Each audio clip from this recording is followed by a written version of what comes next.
مشاهدينا ومتابعينا متابعي ومشاهدي البرنامج 9 صنايع، صباح الفل عليكم. يوم مشرق جميل مليان يا رب بالمحبه والسعاده والرحمه والرزق الحلال. احنا فريق برنامج 9 صنايع قدمنا لكم قبل كده تقرير لكريسماس 2017 ونزلنا في نفس المكان في نفس ذات المنطقه، فرحنا الناس وقدمنا لهم ورود وبلالين، وكانت الفرحه والسعاده على وشوشهم يعني ادتنا دافع ان احنا نكمل المسيره ونعمل تقرير ثاني في مناسبه سعيده. وبما اننا في عام المراه قررنا نكرم الست المصريه ونعمل لها صنعه او حرفه اسمها صناعه البهجه. انا عاوزه اقول ان الست المصريه في كل مكان هي قادره على صنع البهجه، هي محترفه في ادخال السعاده والسرور على نفوس وقلوب كل المحيطين بها، سواء في البيت على ابنائها وزوجها او احفادها لو هي جده، سواء في الشغل على زمايلها، سواء مره لو هي دست على رجل حضرتكم معلش حقك عليا انا اسفه، او معلش حضرتك سامحيني واعذريني. في المحل اللي واقفه بتبيع فيه ايا مكان منفذ البيع اللي من خلاله بتساعد زوجها في كسب الرزق او بتصرف منه على اولادها. واحده جارتها اتطمنت من شهرين ثلاثه فبتعدي عليها تديها من فلوس عيالها او لبس من بنتها او من ابنها علشان تكسي الاسره دي. هي صناعه البهجه في كل شبر في مصر.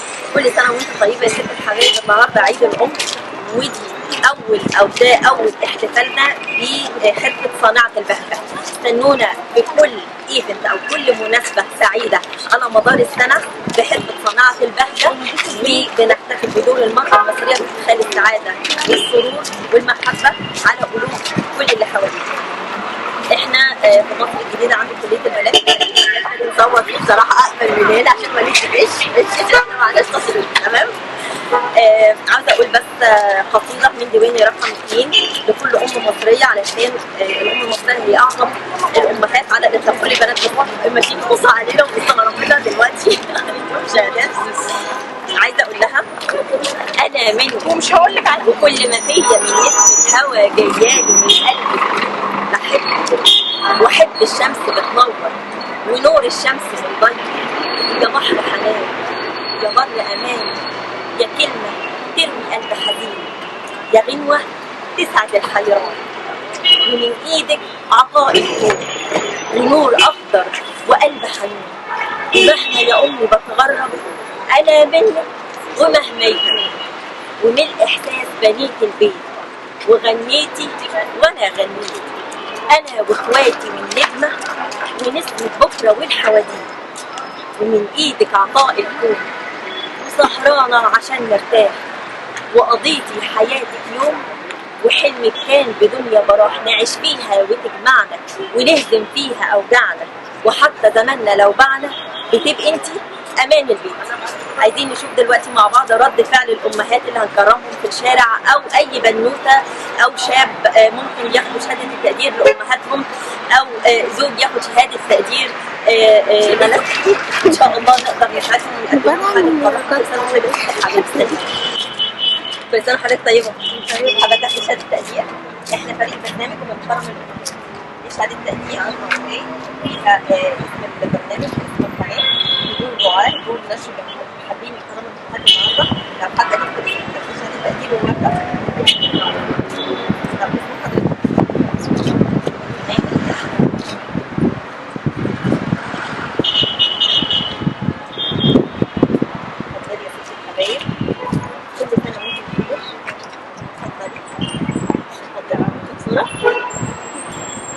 ممكن تعدلي الشهادة؟ أيوة أعدلي الشهادة معلش.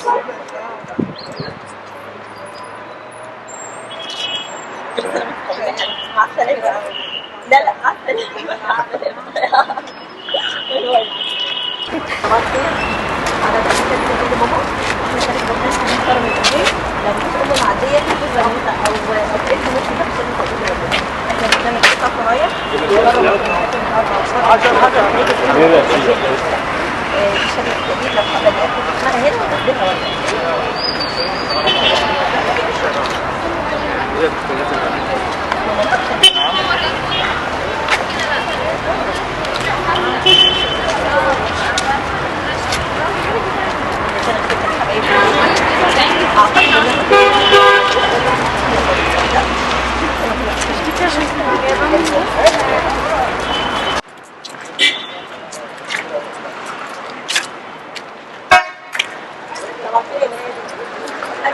دي لوالدتي. عمل تاني يلا على امها في مصر وحولنا. عارف انا مش عارف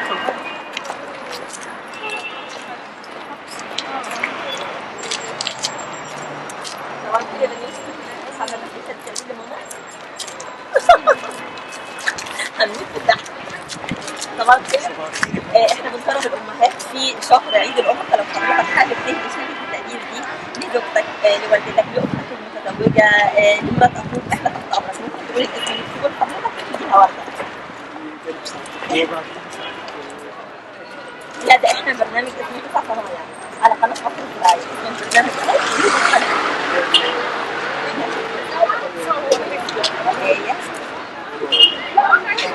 اسم البرنامج وادي ورقه عم تصل على نفسي علشان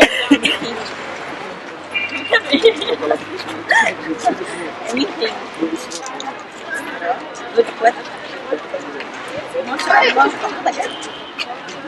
باين عليك.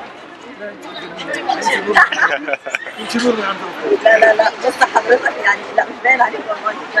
مين تاني امهات في حياه حضرتك عاوز تكرمها؟ لو عندك اخوات بنات تحت امرك، حريم اخواتك الرجاله تحت امرك. يا جدعان اتفرج على اي حاجه انت عايزاها تعمليها اي مكان يا عمو.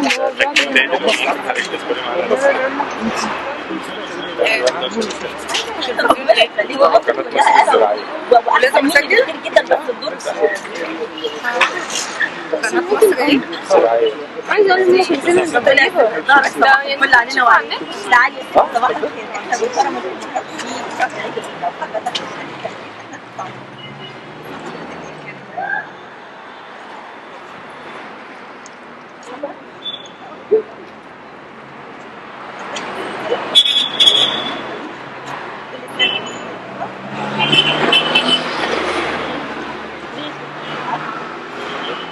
تعالي تشتغلي صباح الفل عليك.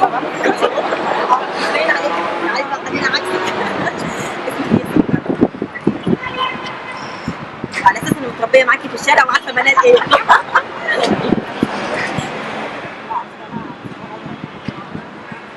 طبعا انتوا على راسنا طول الوقت، بس احنا حبينا ان احنا ننقل ده في الشارع، ما ناخدش قاعه بقى ونعزم الناس الكبار اللي احنا نازلين الشارع. احنا نازلين الشارع بس عشان نكرمكم. احنا عارفين انكم تعبانين على بيوتكم وعلى اولادكم وده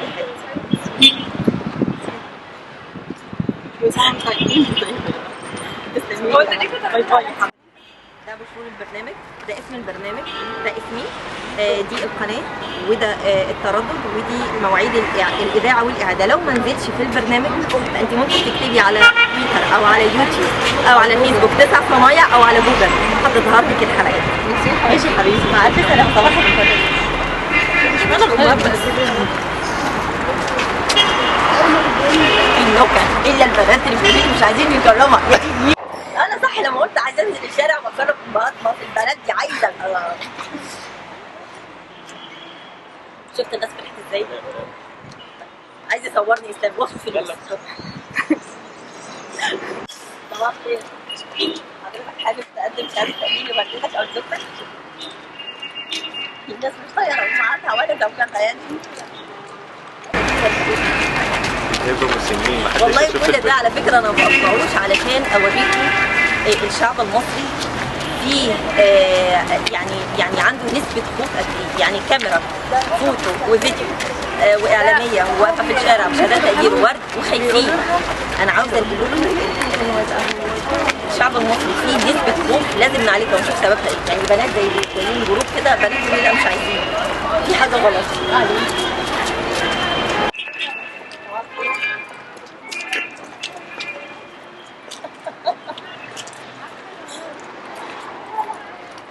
قدم استمارات ولا ايه؟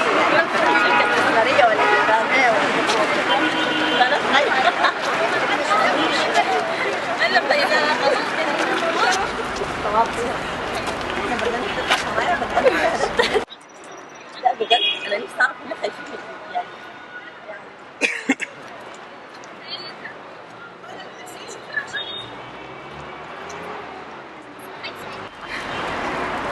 مادي وما تمسحيهاش وما تمسحيش الضحكه الشريره دي. اخد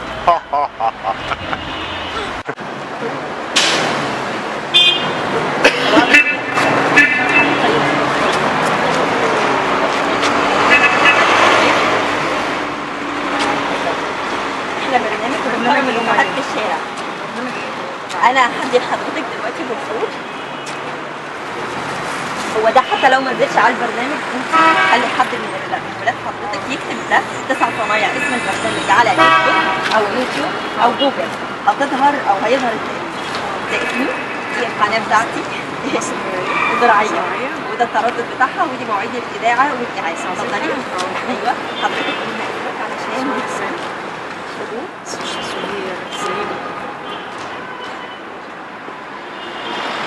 سنة وانت طيبة يا حبيبتي.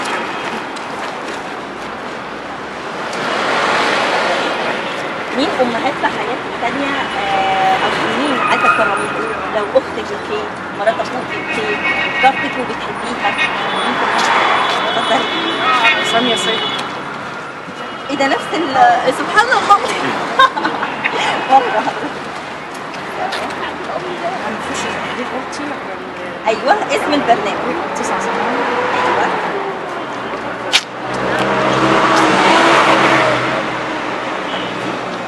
كل سنة وانت بخير بخير وصحة وسعادة.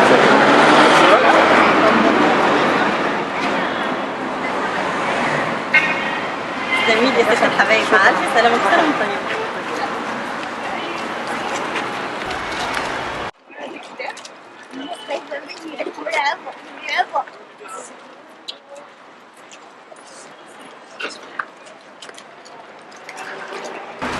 بنات حافظة في المدنيين داخلين نحطهم في الامتحان ما عندهمش اي استعداد يكرموا ست الحبايب اللي واقفة على الباب 50 كتير. يا ماما عندك امتحان يا حبيبتي، يا حرام طب عليا يا رب. مفيش فايدة يعني، دي ملهاش اي اعتبار عندها. المهم انها تروح تكتب الكلمتين اللي حافظاهم وخلاص، تاخد لها شهادة تقدير واشيل ليه اللي عايز. بحب قوي الناس اللي تيجي تسأل هو ايه ده وانتوا بتعملوا ايه بتبيعوا مش بتحبوهم عنكم.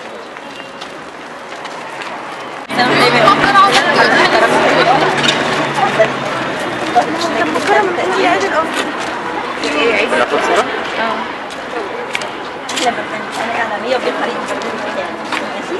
مكرم الأمهات في الشارع. ولا فوق الكاميرات عندنا في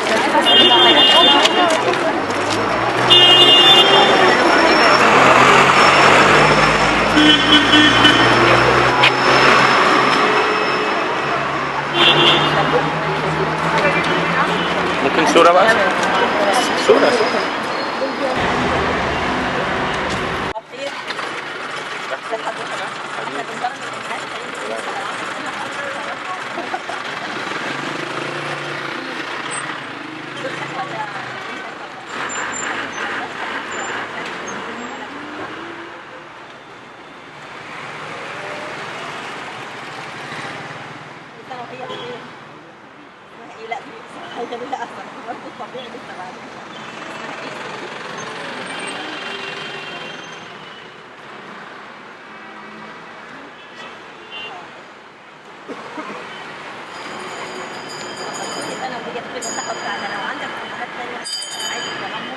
زوجتك، بنتك، مرات اخوك، صديقه عزيزه عليك عايز تكرمها، انا تحت امرك. اتفضل لو عايز.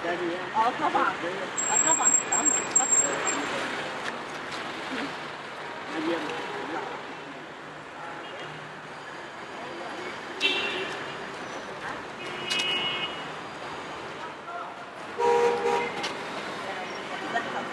اتفضل. طبعا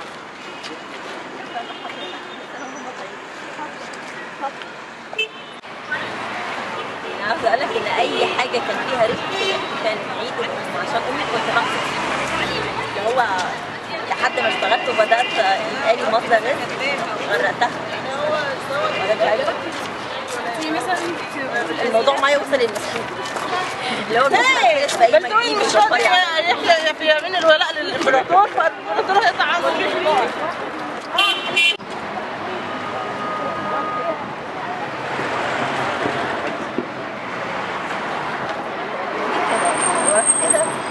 انا عايز اصور اخبط كلمتين ما افكش بجد بلاش عليه عليك كويس.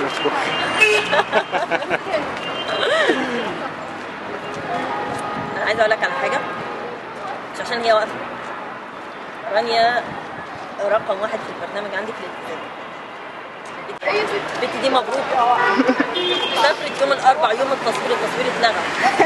قالت انا زعلانه بس كده هيكون فاتت حلقه واحده الاسبوع اللي بعديه، التصوير اتلغى. يوم الخميس كنت هعمل التقرير، فقلت البنت دي مبروكه وقاريه القران على البرنامج، قلت لها بصي مش هيتعمل تقرير غير وانت هنا جايه. انت الاثنين هقول هعمله هيتضرب والله فيها حاجه للاول بص. عشان كده قلت هعمله الاثنين يعني بادب وباحترامي قبل ما يحصل لي اي حاجه. فخلاص توبه مش هعمل حاجه منها.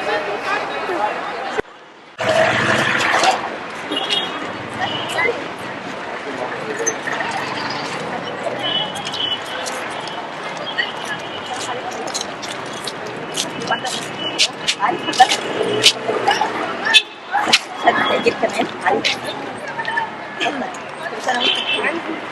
احنا برنامج بنكرم الامهات في الشارع والناس في عيد الام، يعني لو حبينا ننتبه ايه انت جميله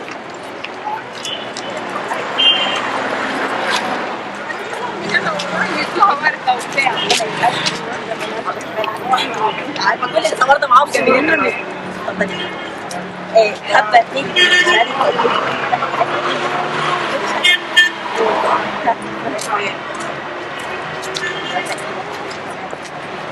ربنا يخليها خليها عليها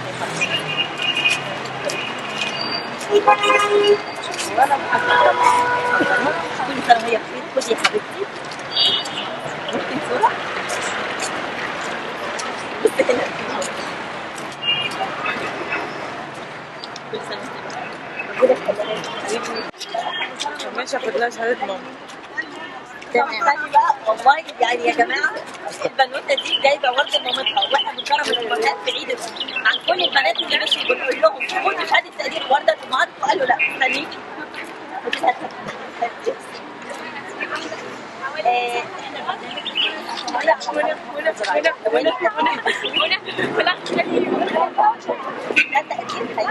تيجي بس تسمع صنايع على الفيسبوك او تويتر او يوتيوب او جوجل. قولي لي بقى اسم الحبايب.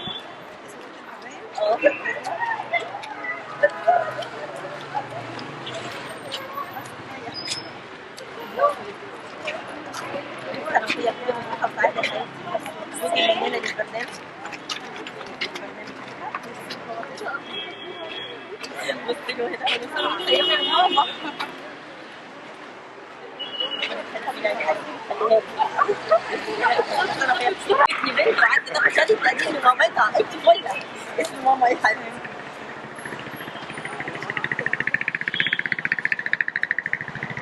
سنة وهي بخير خليكي ليها ويديكي ليها اسمعي كلامها علشان ما فيش ام بتنساها وتقطع ابدا. اسالينا امي كلام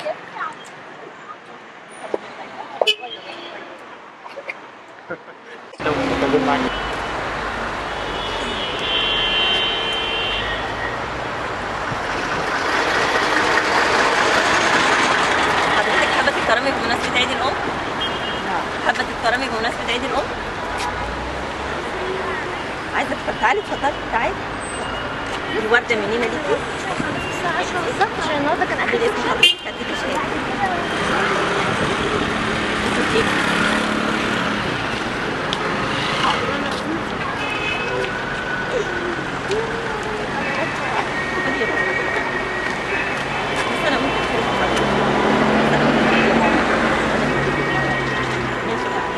على مهلك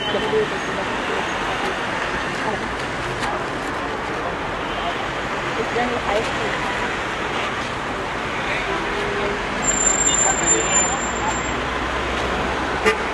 يا لهوي على الناس الجميلة ولا عمو اللي وانا بديله شهادات تقدير للامهات اللي حياتها بتقول لي لو مصر كلها زيك كانت حالها اتغير. انا عاوزه اقول له ان مصر فيها احسن مني مليون مره، بس الضوء مش مسلط عليهم وما تعبوش وما تحفروش وما نحطوش في الصخر علشان يوصلوا صوتهم للشارع زي ما احنا واقفين. ربنا يقدرهم. صح يا سام؟ وإسلام ما ياخدش فلوسي.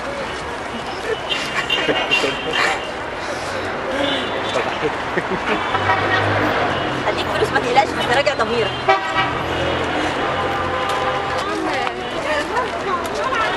احنا عايزين نبقى نعمل ايفنت تخلي الناس ما ترشفش في الشارع. يعني انا بجد ببقى متضايقه جدا لو لقيت بنوته او يعني لو راجل ما بياخدش فلوس ما تقولش عليا اني بعكس. بس لو بنوته او ست ماشيه في الشارع مكشره بضحك لها ولا اضحك ما تكشريش. يعني عذرت ما تكشريش يعني ايه الداعي؟ صحيت على خير عايشه نفس نازله من بيت 4 خلال تدريب او بيجار مسابقه رايحه كليتها رايحه شغلها ربنا مديها وظائف حيويه واطراف كامله. ليه نتعب؟ ليه تكشيره؟ ليه تكشيره في وش الصباح؟ سبحان الله بجد. انا بقى نص زعل تعب غيره تنهى دايما ما تتقيش والله ما بهزر. احلى حاجه بنكرم الامهات في عيد الام. لو حابه تاخدي شهاده لوالدتك وورده ليها ايه؟ ولو حابه تاخديها ورده شهاده تقدير بنكتب لها اسمها وبتاخديها لوالدتك. طب لو حد حياتي حد مين في حياتك الامهات عايزه تاخديها عشان تقدير عمتك بس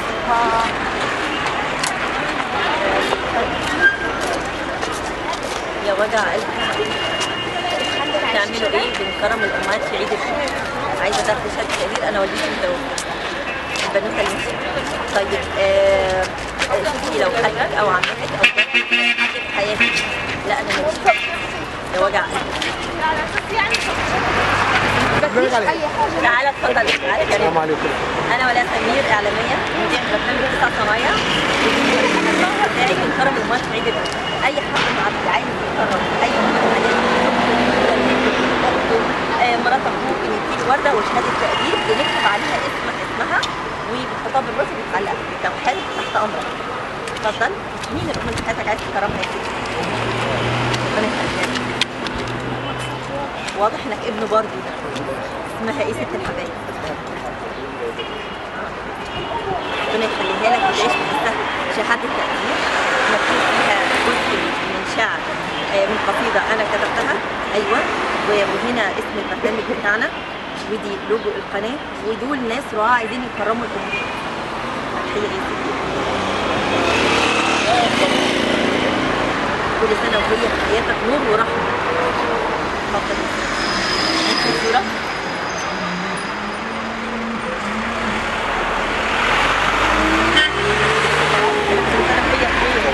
شكرا. عايز تكرم مين؟ امي طالعه منه والله اشعرتني بس. لا مش حوار بنكرم الامهات في عيد الام. لو حابه تاخدي لوالدتك الورده وتاخدي تقدير عليها انا لا بلاش لا بلاش البلد السكر بلاش كرامتها. ايه ست الحبايب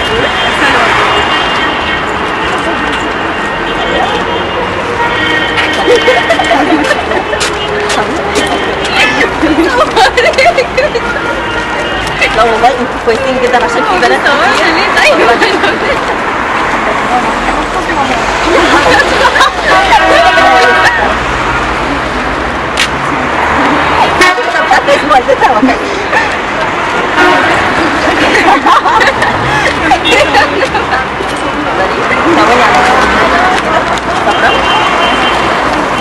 لا في شيء تعدون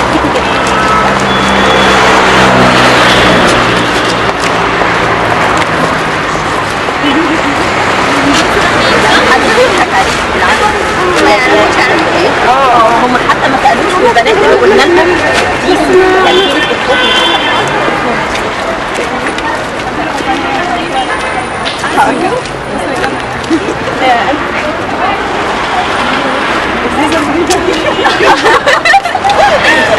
شكلي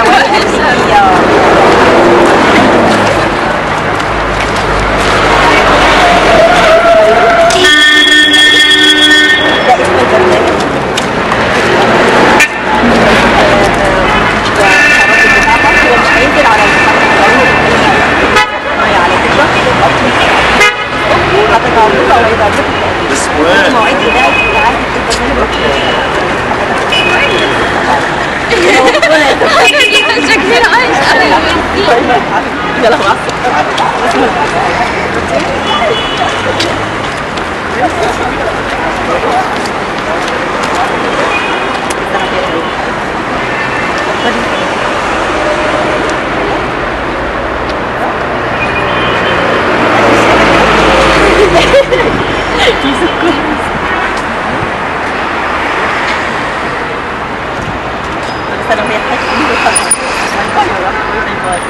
سنة حضرتك طيبة يا ماما. وانت طيبة. حضرتك كرامة عيد الأم. فقط كل سنة وانت بخير وصحة وسعادة. حضرتك لسه كتير. أنا عايشة حياتي.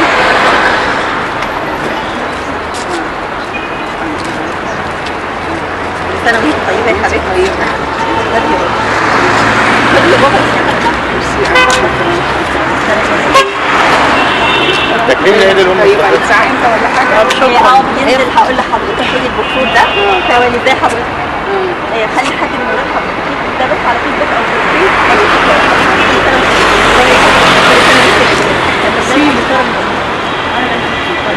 هي قناة مصر الزراعية، برنامج 9 صنايع. مصر الزراعية. ايوه. استنى اديك البخور علشان تقدميها برضه ليه؟ ممكن تقولي لي عشان تشبه تنزيل ايه؟ لسه عشان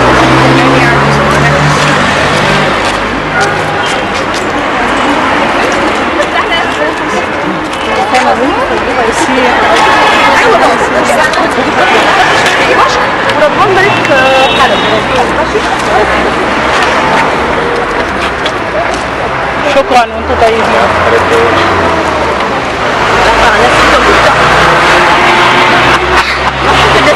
والله انت حد جميل. يعني انت عارف انا حتى لما ببقى جعانه انا والبنات او لوحدي بنزل اكل في الشارع، اي طنط كده قاعده ببص فيني فيها اقول لها ماما انا جعانه ما تعملي لي السكاوتشين دي بتموتها، ويبقى وراها نصبه شاي فيلحقني بكوبايه شاي بحبس. عربيه فول، مطعم يعني صغنن كده، عربيه كشري. ما بحبش المطاعم الكبيره بتجيلي ازمه منها والله، بتخنق لما بدخلها. انا بحب الناس دي حلوه قوي والاحساس طالع منها حلو جدا، ما تلوثش بالماده وما الى اخره. تعبت عليك هتاخد فلوس؟ طبعا. نطي. انا جاحد. الشعب المصري لما يلقى لما يجي على لما يقول ايه، لما يلقى الدنيا كده يعني فايقه وفاضيه ما عندوش روح المبادره. ما انا ناقصت ايه؟ بضيع. ده انا كنت بمشي زمان وانا عندي 19 سنه عايزه اكتشف الدنيا. القى الوسط الاوتدور والمدير، اشوف الاسم والعنوان واقول لهم انتوا بتعملوا ايه؟ يعني ايه شركه استثماريه؟ يعني ايه؟ يعني انا عايزه ابقى معاكم، ماشي انا عايزه اشتغل معاكم، اعمل ايه بقى؟ انا مش عارفه، بحب بابا مش عارفه. ضرب المصريين بدي لها ورده. اتفضلي اتفضلي خلي اديك شهاده باسمها تديها لها. اتفضلي. هو انتوا تبع اسمها ايه؟ لا احنا برنامج اسمه 9 صنايع. اسمها ايه حبيبتي؟ مريم ايه؟ سنة وهي بخير يا حبيبتي. ادخلي عليها كده بشهادة تقدير وقولي لها الاعلام بيقول لك كل سنة وانت بخير. اتفضلي يا ستي. حضرتهم اسم تبع ايه؟ برنامج 9 صنايع تبع سنة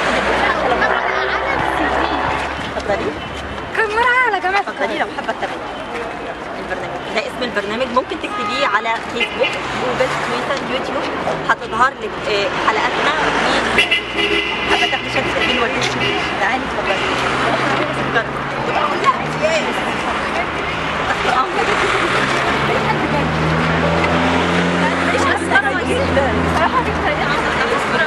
عايزة يا حبيبتي طيب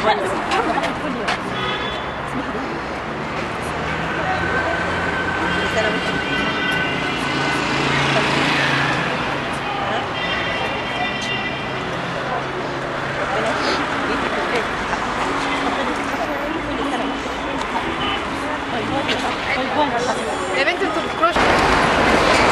لاني من غير الوسام ولا لسه حاجه، وانا ريحتي مطمئنه قوي لما جبت برنامج طلعت عيني. لا تقول لي اتفضلي اتفضلي. احنا برنامج بنعرف الامهات.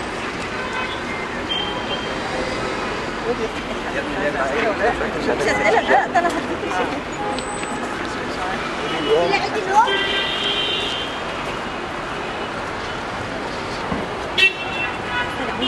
احنا ثواني اديك الفيديو بتاعنا. ده اسم البرنامج بتاعنا، ده انا القناه بتاعتنا دي، ده ترددها بس معادي ادعم يعني. احنا ممكن ده بس خلى حد من يكتب لنا كمان على فيسبوك او يوتيوب او جوجل، هيظهر له تقريبا في خلال ممكن بكره بالكتير قوي او بعد نسمع اي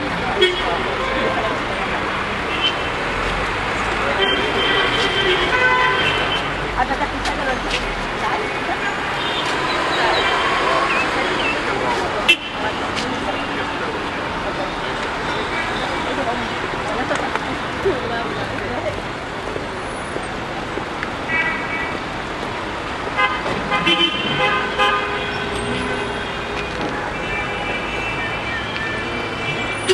برنامج اسمه صفوان.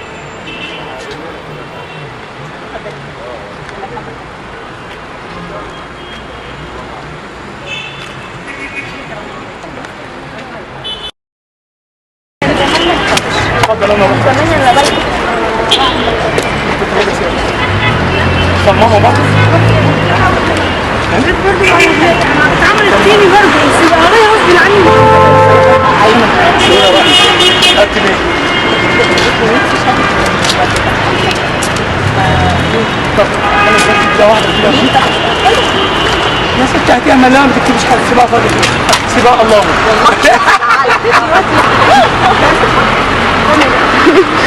أغرب شهادة تدريس سلمتها في حياتي هاتيها من غير اسم. انت عارفة سايبها للزوجة الثانية ولا ايه؟ شكله يعملها واتجوز على طول. بأم في حياتك، والدتك، زوجتك، أختك، مراتك، يعني أي أم في حياتك. اتفضل. اسم مين اللي عاوز تديله شهادة؟ حضرتك شهادة التقدير احنا برنامج بنكرم الامهات في الشارع. لو مش ام معديه ممكن يكون زوجها عايز ياخد لها شهاده، ابنها عايز ياخد لها شهاده، فبنكتب ربنا يخليها لك اسمها ايه؟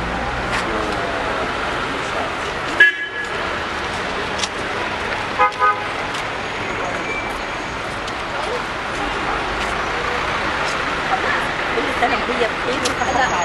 مين تاني في حياتك عايز تكرمها؟ انا اللي اسمع اغنيه. لا اخواتك البنات.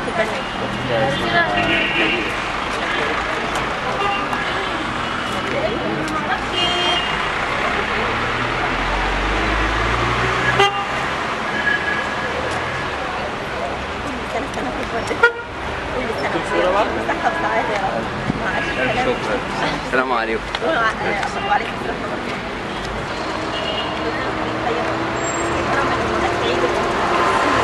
شهادات تقدير يكتب عليها اسمائهم.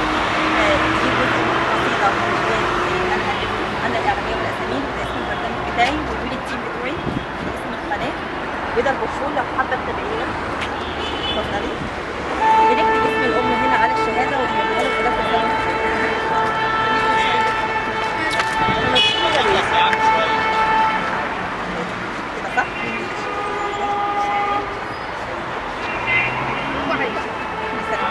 صحة وسعادة وربنا يخليك.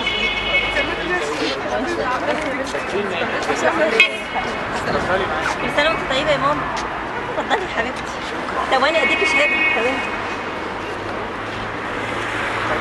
تقدير يا حبيبتي لأمهاتنا. اسم حضرتك ايه؟ ايه يا حبيبتي؟ الله اسمك حلو قوي يا ماما. في القلوب ايه؟ الله اسمك حلو قوي. انا مذيعة وده اسم البرنامج بتاعي ودول التيم بتاعنا.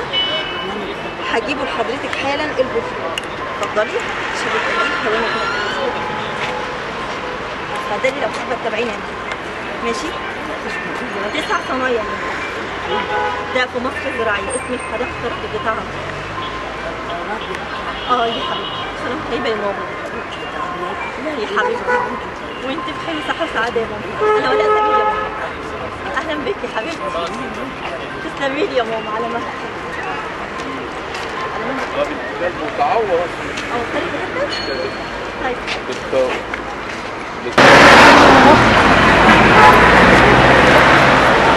عرفت بقى ليه يا سام انا نزلت هنا ورفضت وسطيكم بهديهم.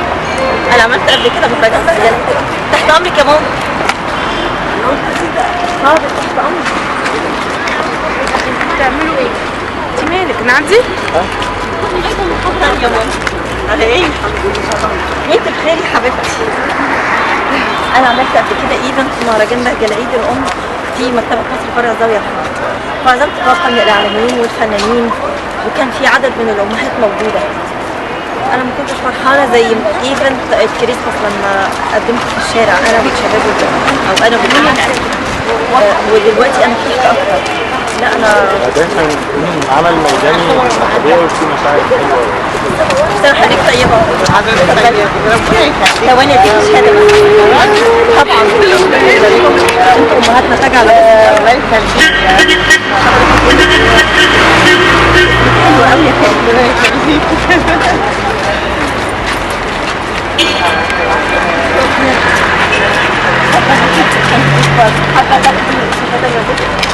اتفضلي كده.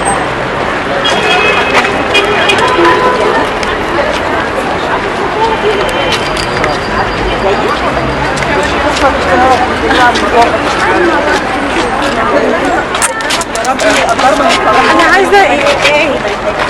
عايزه اعمل زيهم.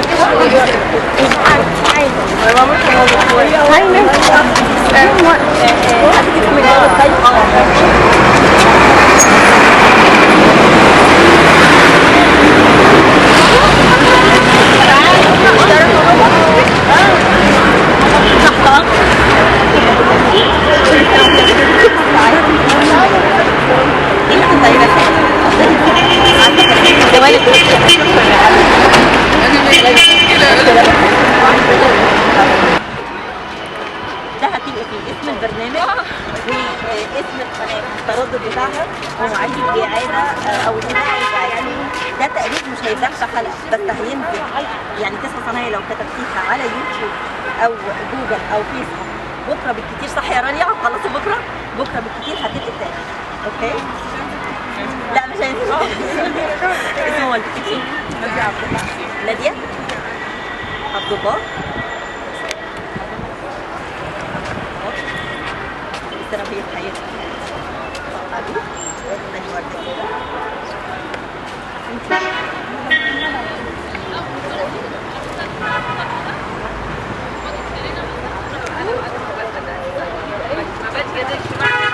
ولا عاوزه اتكلم معاك. مش عاجبني الموضوع. انتصار. أنت ده 1000 شهادة.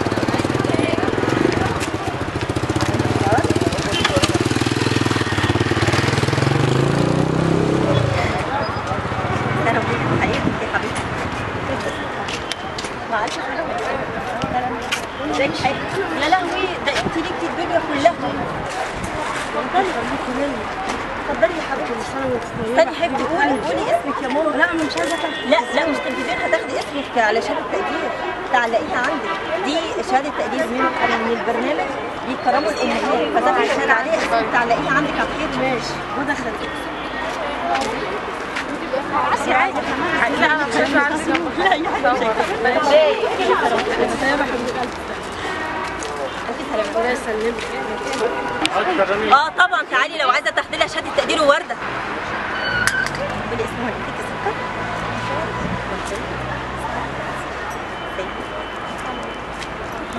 هو تبع ايه؟ اتفضلي. كل سنه وهي بخير وصحه وسعاده. حد تاني عايز يكرم والدته وياخد لها شهاده وورده؟ ايه؟ تعالي اتفضلي. شهاده ورده. لو عايزين تاخدوا من ورد كامله تحت امركم. كرموا امهاتكم يا جماعه. ده برنامج اسمه 9 صنايع وانا الاعلاميه ولا سمير اللي بقدمه. دول التيم بتاعي. فلازم نكرم الامهات في الشارع بس ما عملناهوش في قاعه بقى واحتفال وكده. فقلنا الاحتفال يبقى في الشارع. لو حابين تكرموا امهاتكم اتفضلوا. تعالوا اتفضلي. هتعملوا ولا نروح؟ يلا ميرسي. على ايه يا حبيبتي؟ كل سنه وهي بخير وصحه وسعاده. مع السلامه. تعالي حبيبتي. كل سنه ووالدتك بخير والحياه. اسمها ايه؟ حنان ايه؟ بس هلنا نقول لها كل سنه وانت بخير. تقول لها تجعل. مع السلامه.